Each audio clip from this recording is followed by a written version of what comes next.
Bismillahirrahmanirrahim. Assalamualaikum warahmatullahi wabarakatuh. Alhamdulillahirabbil alamin wassalatu wassalamu ala asyrafil anbiya'i wal mursalin sayyidina Muhammadin wa ala alihi wa sahbihi ajma'in. Rabbi shrah li sadri wa yassir li amri wahlul 'uqdatam min lisani yafqahu qawli. Alhamdulillah, bersama saya lagi dengan Muhammad Hamdan Al-Ghazali dalam Tauhid Metafisik.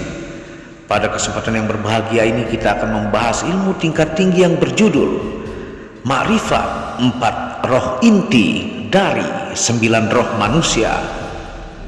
Tonton video ini sampai selesai supaya Anda mengerti, tidak gagal faham dan tidak menjadi fitnah karena kegagal fahaman Anda. Dalam tasawuf secara umum ada 9 roh manusia yang admin pernah upload di 4 tahun lalu yang teman-teman bisa lihat, yaitu yang pertama roh idofi atau ruh al-hayat, yang kedua roh robbani, yang ketiga roh rohani, yang keempat roh nurani, yang kelima roh kudus, yang keenam roh rohmani, yang ketujuh roh jasmani, yang kedelapan roh nabati, dan yang terakhir roh rewani. Adapun 4 elemen ruh inti pada manusia, tiap-tiap manusia itu memiliki 4 elemen ruh atau unsur utama zat kehidupan yang menempel atau berpadu di dalam dirinya. Bahkan sebagian ulama tasawuf meyakini bahwa 4 elemen ruh itu tergolong makhluk yang ditiupkan atau dijadikan unsur oleh Allah Subhanahu wa taala pada diri manusia tersebut ketika tercipta atau terlahir. Sedangkan pada ruh-ruh lain yang terdapat dalam diri manusia disebut sebagai unsur yang dibekalkan karena merupakan jenis sifat. Adapun 4 ruh inti dari 9 ruh adalah, simak baik-baik. Yang pertama, ar-ruh al-idofi atau ruh al-hayat, disebut juga dengan nyawa, yaitu ruh segala sumber kehidupan dan keberadaan adanya manusia, berbentuk halus, gaib atau tidak kasat mata. Dialah roh utama atau inti pada manusia. Karena roh inilah maka manusia dapat hidup. Bila roh tersebut keluar dari raga, maka manusia yang bersangkutan akan mati jasadnya. Roh idofi ini sering disebut nyawa, sebagaimana firman Allah Subhanahu wa taala dalam Quran surah As-Sajdah ayat 9 yang artinya, kemudian dia menyempurnakan dan meniupkan ke dalamnya roh ciptaannya, dan dia menjadikan bagi kamu pendengaran, penglihatan, dan hati, tetapi kamu sedikit sekali bersyukur. Ar-ruh al-idofi atau ruh al-hayat atau nyawa ini mempengaruhi roh-roh lainnya. Maka ketika manusia masih dalam keadaan belum mengalami kematian, namun salah satu jenis roh dari 9 roh yang lain keluar dari raga, maka roh al-idofi atau nyawa ini tetap akan tinggal di dalam jasad, sehingga manusia tetap hidup atau bernyawa.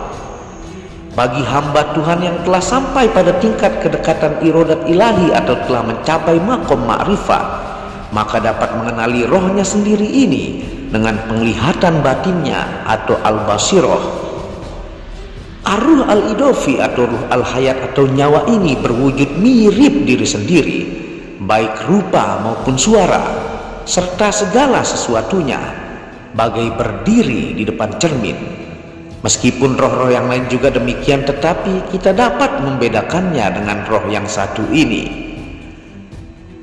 Alamnya ar-ruh al-idofi atau ruh al-hayat atau nyawa berupa nur terang benderang dan rasanya sejuk tentram, bukan dingin. Ruh inilah yang dikatakan akan kembali kepada Tuhannya saat manusia mati atau dicabut nyawanya. Menurut Syekh Naim As-Saufi dalam kitab Mengenal Ruh, bermula dari ruh idofi itu, maka daripadanya asalnya jawahir atau perwujudan. Ar-ruh al-idofi atau ruh al-hayat atau nyawa ini ialah nuktah atau titik. Yang mengadakan nuktah atau titik itu adalah zat Allah yang maha suci.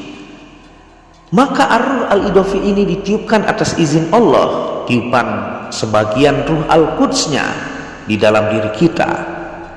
Kenyataan ruh idofi itulah bersumber dari ruhul kudus. Kenyataan ruhul kudus itu ialah ruhani.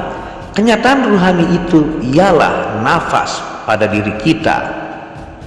Ruh idofi itu di dalam diri yang hakikatnya itulah yang sering disebut diri sejati. Maka ruh inilah yang dinamakan nyawa Muhammad, nyawa Adam, nyawa orang-orang mukmin, dan nyawa pada ruhani. Adapun ar-ruh al-idofi atau ruh inti ini dibagi atau dipecah menjadi dua ruh lagi, yaitu yang pertama roh al-Qudus atau roh suci. Roh al-Qudus adalah merupakan manifestasi difusi ruh suci yang bersumber dari ruhnya yang maha al-hayyu al-qayyum, yang ditiupkan langsung oleh Tuhan kepada makhluknya yang tertentu, yang adalah dikhususkan untuk makhluk pilihannya. Yang kedua adalah roh al-hayat atau nyawa. Roh al-hayat atau nyawa ini adalah roh nyawa kehidupan yang bersumber juga dari roh kudusnya di atas tersebut, yang ditiupkan kepada seluruh makhluk ciptaan Allah, baik itu malaikat, jin, manusia umum yang lahir atau tercipta dan merasakan hidup, baik di alam dunia maupun alam gaib lainnya. Roh ini pula yang ditiupkan kepada tumbuhan dan hewan.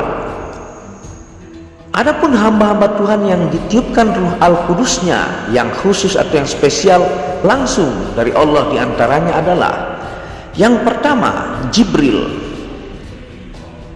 Allah Subhanahu wa ta'ala berfirman dalam Quran surah An-Nahl ayat 102 yang artinya, katakanlah Ruhul Kudus, Jibril, menurunkan Al-Quran itu dari Tuhanmu dengan benar untuk meneguhkan hati orang-orang yang telah beriman dan menjadi petunjuk serta kabar gembira bagi orang-orang yang berserah diri kepada Allah. Makhluk atau hamba Allah yang spesial yang kedua adalah yang diberikan Ruhul Kudus, yaitu Adam, yaitu pada penciptaan langsung dahulu.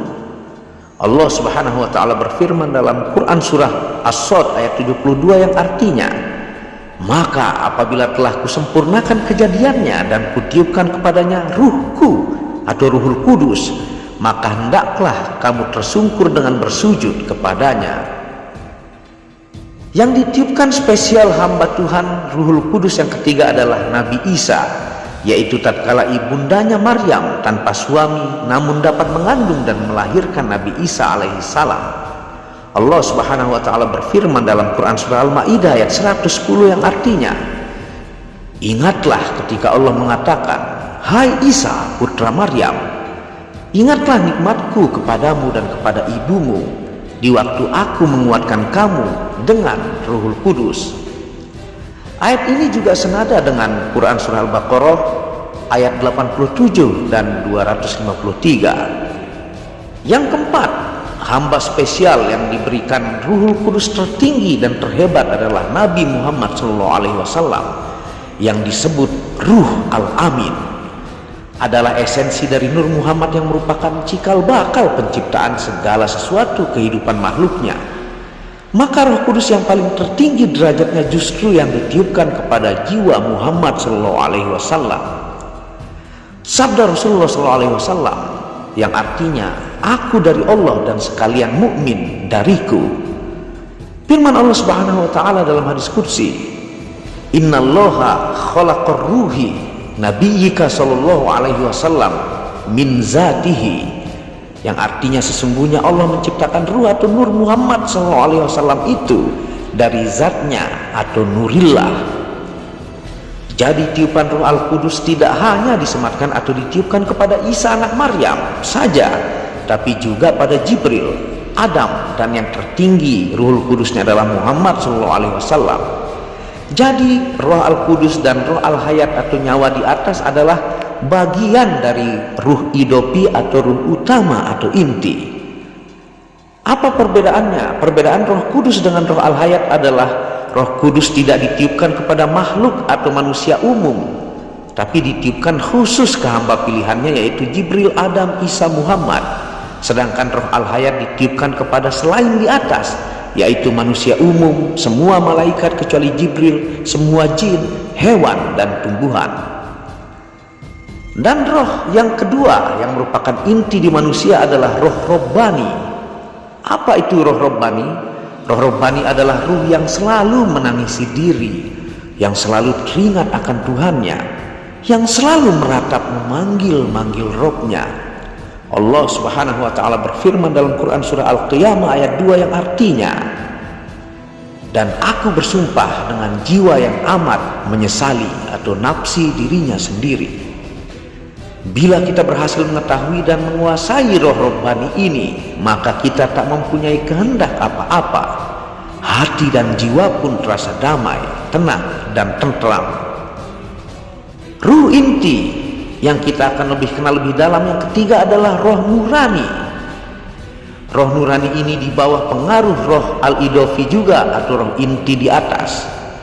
Roh nurani ini pembawa sifat terang, karena adanya roh ini menjadikan manusia yang bersangkutan jadi terang hatinya. Kalau roh nurani meninggalkan tubuh, maka orang tersebut hati pikirannya menjadi gelap, sehingga menciptakan perilaku yang dibenci. Roh nurani ini hanya menguasai nafsu mutmainnah saja. Bila manusia ditunggui roh nurani, maka nafsu mutmainnahnya akan menonjol, mengalahkan nafsu-nafsu lainnya. Hati orang itu menjadi tentram, perilakunya pun baik dan terpuji. Aura mukanya bercahaya, tidak banyak bicara, tidak ragu-ragu dalam menghadapi segala sesuatu, tidak protes bila ditimpa kesusahan, senyum, tangis, suka, duka, bahagia maupun menderita, dipandang sama. Dan roh inti yang terakhir yang kita dalami atau ma'rifati adalah roh rohmani atau roh pemurah atau roh cinta kasih. Apa itu roh rohmani? Roh rohmani atau roh pemurah atau roh cinta kasih di bawah kekuasaan roh al-idofi, roh inti pula.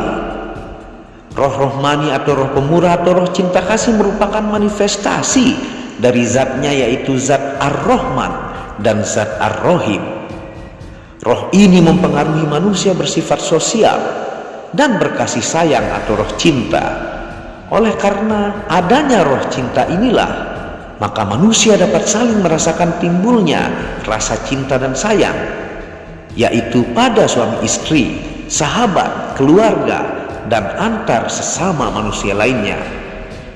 Allah Subhanahu wa ta'ala berfirman dalam Quran surah Ar-Rum ayat 21 yang artinya, dan di antara tanda-tanda kekuasaannya ialah Dia menciptakan untukmu istri-istri dari jenismu sendiri, supaya kamu cenderung dan merasa tentram kepadanya, dan dijadikannya di antaramu rasa kasih sayang.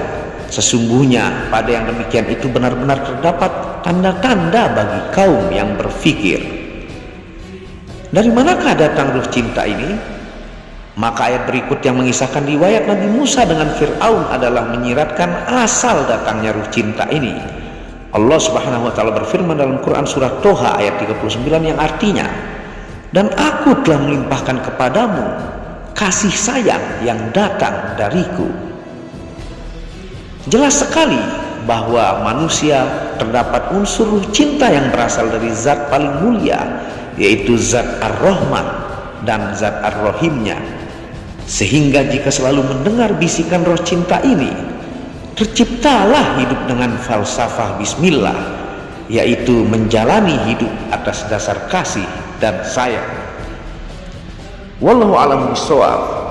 Itulah makrifat 4 roh inti yang kita kupas jauh lebih dalam.